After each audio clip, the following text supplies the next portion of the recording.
안녕하십니까, 유영선 목사입니다. 오늘 함께 나눌 말씀은 히브리서 13장 9절에서 15절까지 말씀입니다. 여러분, 예수님을 믿는 우리는 그 믿음의 창시자요, 그 믿음의 완성자가 되신 그 믿음 자체이신 예수님께 이끌려가는 사람들이에요. 그것은 강제로 이렇게 마지못해서 끌려간다라기보다는 그분의 진리를 알게 된 자로서 그 성령께서 허락하시는 기쁨과 그 평안 속에서 예수님이 가신 길에 동참하게 되는 것을 말하는 거예요. 자, 그러므로 생명이라고 하는 것은 오직 예수 그리스도께로만 연결되는 것이고 그분께로만 우리를 이끌게 되어 있는 것입니다. 그 외에 다른 것들은 다 모형이고 비본질이고 가짜인 것입니다. 자, 그래서 오늘 9절 말씀이 이렇게 시작되죠. 여러 가지 이상한 교훈에 끌려다니지 마십시오. 음식 규정을 지키는 것으로 마음이 튼튼해지는 것이 아니라 은혜로 튼튼해지는 것이 좋습니다. 음식 규정에 매여서 사는 사람들은 유익을 얻지 못했습니다. 자, 여기 이상한 교훈이라는 단어가 등장을 하는데 이건 사도 바울이 갈라디아서에서 말했던 다른 복음을 말하는 거예요. 여러분, 다른 복음이 뭐라고 했습니까? 인간의 행위, 나를 드러내려는 모든 노력과 의지라고 했어요. 즉, 인간을 즐겁게 하고 인간을 만족시키는 것이 다른 복음이고 그것이 유사 복음이에요. 거기에 이끌려가지 말라라고 경고를 하고 있는 겁니다. 왜 그렇습니까? 거기에는 생명이 없기 때문입니다. 모형에 불과하기 때문이에요. 그런데 당시의 초대교회는 또다시 그 눈에 보이는 율법에 붙들려서 그 율법으로 돌아가려고 했던 것입니다. 그래서 교회 안에서 또다시 구약의 율법을 가지고 들어와서 어떤 음식은 먹으면 안 되고 어떤 음식은 먹어도 되고 그러면서 이제 부정한 음식이 있다라고 가르친 거예요. 그래서 히브리서 기자가 말합니다. 그러한 율법에 의해서 너희가 깨끗해지고 튼튼해지는 것이 아니라 오직 은혜로 튼튼해지는 것이다. 은혜로 깨끗해지는 것이다 라고 설명하는 거예요. 그런데 그 율법의 규정에 매여서 이거 하면 안 된다, 이거 하면 된다, 그 수준에 붙들려 있는 자들은 그것을 통해서 어떤 영적 유익도 얻지 못할 것이다 라고 말하고 있는 거예요. 그러면서 다시금 복음을 설명하는데요. 그 복음을 듣고 믿음을 갖게 된 자들은 그 믿음의 실체가 무엇이며 그 믿음이 우리를 어디로 끌고 가는지를 이어서 설명하는 거예요. 자, 우리에게는 한 제단이 있습니다. 그런데 유대교의 성전에서 섬기는 사람들은 우리의 이 제단에 놓은 제물을 먹을 권리가 없습니다. 유대교의 제사 의식에서 대제사장은 속죄 제물로 드리려고 짐승의 피를 지성소에 가지고 들어가고 그 몸은 진영 밖에서 태워버립니다. 그러므로 예수께서도 자기의 피로 백성을 거룩하게 하시려고 성문 밖에서 고난을 받으셨습니다. 네, 갑자기 히브리서 기자가 제사 이야기를 꺼냅니다. 이 구절을 이해하시기 위해서는 간단한 구약의 배경 지식이 필요해요. 당시 구약의 속죄죄에서는 특별한 규례가 있었습니다. 그 레위기 16장을 보시면 대속죄일에 제물의 피는 지성소 안으로 가지고 들어갔지만 그 제물의 몸은 진영 밖, 성문 바깥에서 불태웠거든요.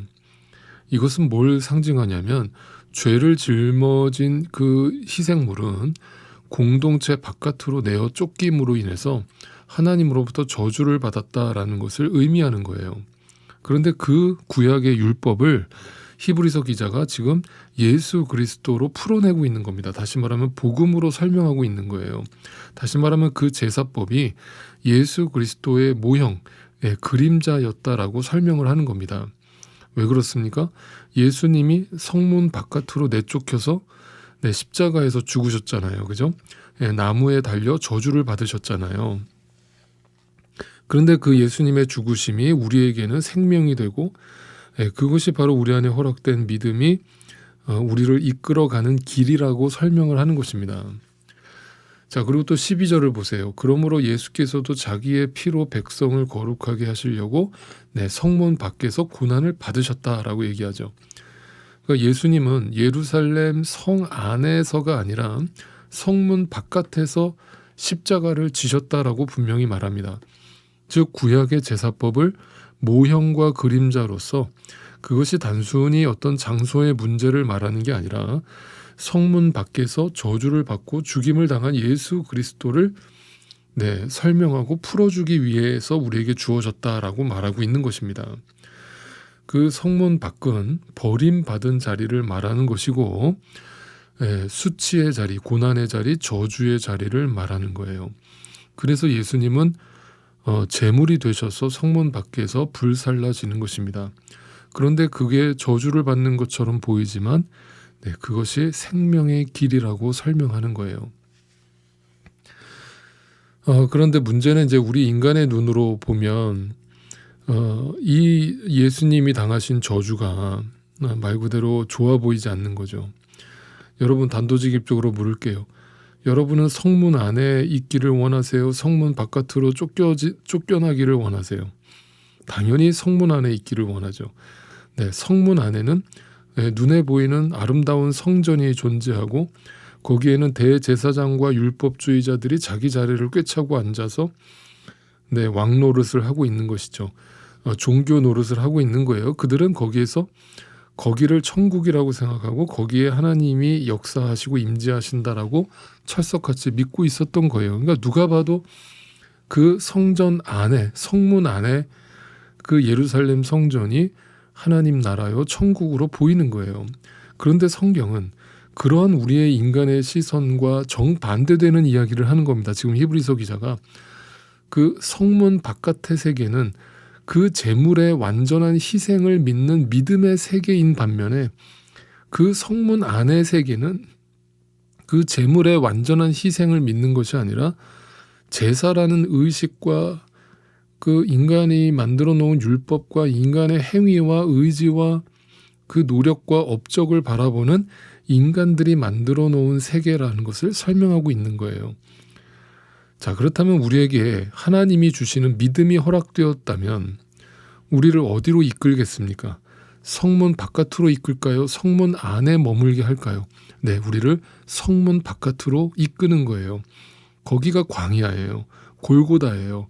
수치와 모욕과 고독을 겪어야 하는 십자가예요. 그런데 믿음이 우리를 바로 그 성문 바깥으로 이끌어 간단 말이에요. 지금 히브리서 기자가 그걸 이야기하는 거예요. 13절 그러함으로 우리도 진영 밖으로 나가 그에게로 나아가서 그가 겪으신 치욕을 짊어집시다. 그렇게 하는 이유는 사실 우리에게는 이 땅 위에 영원한 도시가 없고 그러니까 눈에 보이는 예루살렘이 하나님의 성전이 아니고 우리는 장차 올 도시를 찾고 있습니다. 그러니까 이 땅에는 영원한 도시가 없다라고 말하죠. 영원한 도시는 새 예루살렘을 말하는 거예요. 하나님의 도성이에요.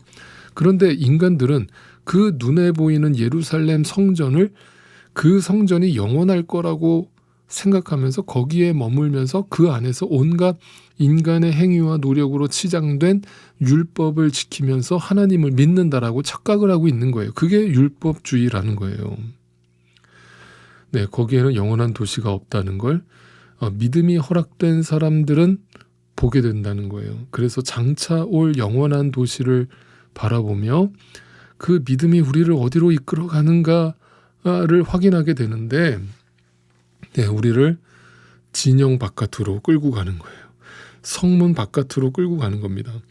즉 율법주의, 그 애굽의 장자된 삶에서 우리를 끄집어내는 거예요. 그래서 우리를 광야로 끌고 나가서 거기서 하늘의 양식을 허락하는 겁니다. 그리고 예수가 겪으신 그 치욕과 고난을 겪게 하는 거예요. 그리고 그 속에서 사람이 빵으로만 사는 것이 아니라 하나님의 말씀으로 산다는 걸 알게 되는 거예요. 그것이 믿음인 거예요. 그러니까 믿음은 이 땅에서 복 받는 것도 아니고 믿음은 이 땅에서 우리의 업적과 우리의 능력을 자랑하는 도구가 되는 것도 아니고 믿음은 우리를 어디로 이끌어 가느냐? 이 땅에서 절대 다수가 누리는 그 인간의 행복과 평안과 업적을 자랑하는 가짜 예루살렘에서 빠져나오게 만든다는 거예요. 네, 그것이 믿음이에요. 그것이 믿음이 우리를 이끌어가서 우리에게 허락하는 복이에요. 그것이 예수 그리스도예요. 그래서 여러분 역사를 가만 생각해 보면 우리 개신교가 500년 전에 종교개혁을 일으키면서 그렇게 또다시 제도화되어 버리고 세속화되어 버린 거대 그 중세 로마 카톨릭에서 빠져나왔던 것도 바로 믿음이, 우리 안에 허락된 믿음이 그 진리를 보게 했기 때문이거든요. 그래서 성문 안에 거하지 않고 성문 바깥으로 빠져나온 거예요. 그게 종교개혁이었던 거예요.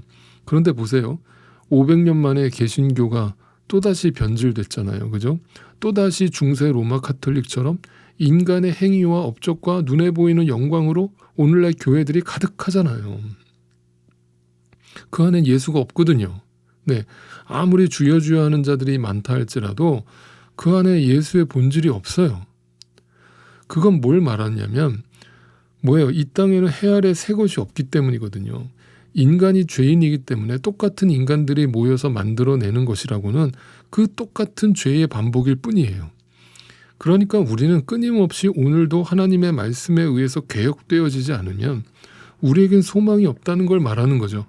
말씀으로 진리로 하나님께서 우리를 이끌어내지 않으시면 우리는 여전히 그곳을 성문 안을 평안으로 여기고 그걸 복으로 여기고 그 안에서 마치 그 미지근한 물에 개구리를 넣고 온도를 올리면 뜨거운 줄 모르고 죽는 것처럼 죽어가는 것입니다.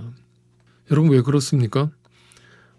왜 자꾸 지독한 이 악이 교회 안에 여전히 남아있고 반복되는 것입니까?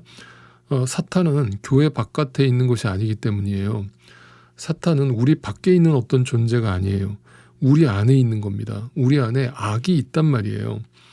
그래서 항상 마귀, 뱀, 사탄, 적그리스도는 교회 밖에 어떤 존재가 아니라 항상 교회 안에서 출현하는 거예요. 네, 그것이 오늘날 교회들의 모습을 통해서도 증명되고 있는 것입니다. 교회 안에 다른 복음을 가르치는 무리들이 악인 거예요. 사탄의 무리인 거예요.